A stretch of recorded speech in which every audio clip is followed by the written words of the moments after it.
And don't forget to order your copy of Football Game Plan's latest book, Stiff Arming Football Myths, an excellent book that you can find on our website at footballgameplan.com/books, available in both PDF as well as paperback form. Welcome to footballgameplan.com, where football makes sense. I'm Emery Hunt, the czar of the playbook. Bring you our NFL Week 1 preview between the New Orleans Saints and the Atlanta Falcons. Now let's take a look at some keys to victory for both teams, starting with the Saints.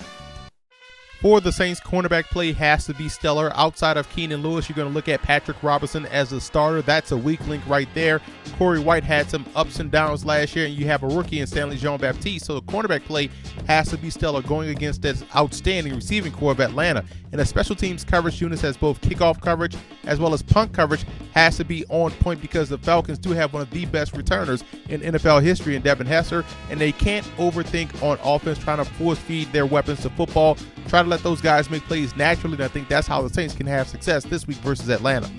And for the Falcons in this ball game, I would stay in spread sets. I actually like their personnel going up against that Saints secondary. Those 3 and 4 wide receiver sets could weaken that Saints defense. And I also look at William Moore being physical and aggressive versus Jimmy Graham. I think he has the ability to not only stay physical but also cover him, and that would be a great matchup if they're able to win. And the linebackers have to play well from the neck up. They're going against Drew Brees. If they can slow down the running game and play well in pass defense, I think that's how the Falcons can have success versus New Orleans. The linebackers will have to play a huge role in the outcome of this ball game.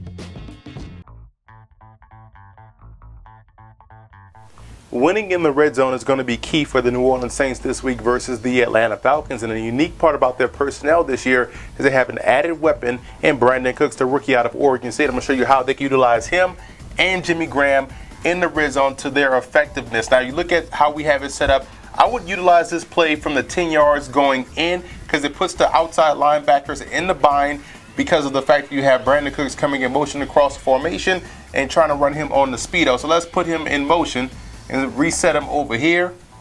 And now what that does, it brings every linebacker over. They have to readjust and they have to shift. So we're going to move the linebackers in.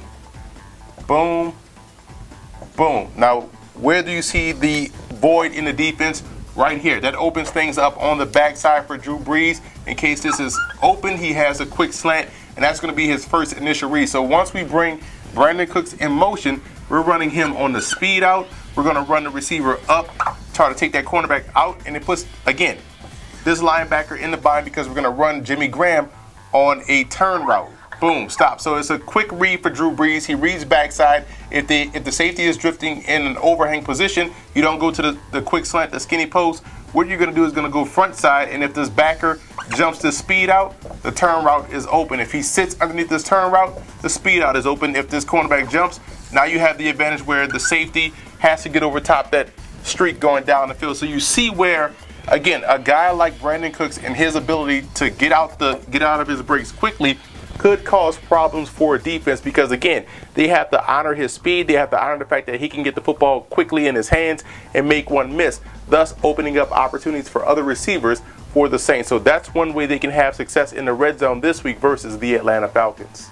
The Atlanta Falcons defense is a hybrid of a 3-4. Sometimes they go 4-3. Sometimes they can go 3-4. And I think if they adjust to the Saints' alignment when they go to that strong I set to stop the run, they can have some success. Remember, it's all about alignment when you stop in the run. We're trying to stop the run. It's about attitude, heart, want-to, and alignment. And I think they can go to a great alignment in that 3-4 look. It puts the linebackers in a situation where they can make the play downhill. You see how we have everyone aligned up front versus a strong I set. Everyone has a responsibility. Linebacker has this gap. We're going to have the defensive end take this gap. We're going to have the nose take the inside, try to get that penetration. Interior penetration disrupts any play, whether it's run or pass. Now we have tackle going outside and the outside backer responsible for here. We're going to force the cornerbacks with outside technique, trying to funnel everything inside to the help. So again, playing outside technique, protecting themselves. Now, how this is an advantage for the linebackers, you see where the open gaps are.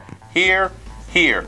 Now you allow your linebacker to fill, you allow your linebacker to get in, make a play, and you also have your safety watching the outside. In case this guy takes on the fullback, he's funneling the running back outside right where the safety is. Again, if he cuts it back, you have the free safety filling in the alley. So it's all about alignment, versus the New Orleans Saints running game. And if they can stop the run, it puts Drew Brees in a situation where they're going to throw the football 50-plus times or 40-plus times. And if the Falcons can do that, I think that's a win, because I actually like the matchup with their secondary against the Saints wide receivers. So it's all about stopping the run, and a lot of it has to do with alignment this week.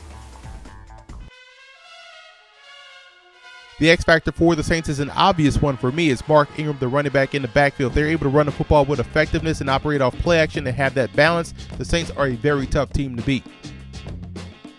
The X factor for the Falcons is an obvious one as well. The secondary has to bring their A game. You look at Desmond Trufant. You also look at Robert Alford and Josh Wilson, a nickelback. Those guys will have to have big days versus the Saints passing game, because you know they're going to try to force feed the football to Brandon Cooks, the rookie, try to get him in optimal matchup situations so the Falcons secondary can hold their own versus the Saints wide receivers. It goes a long way in helping the Falcons win the game.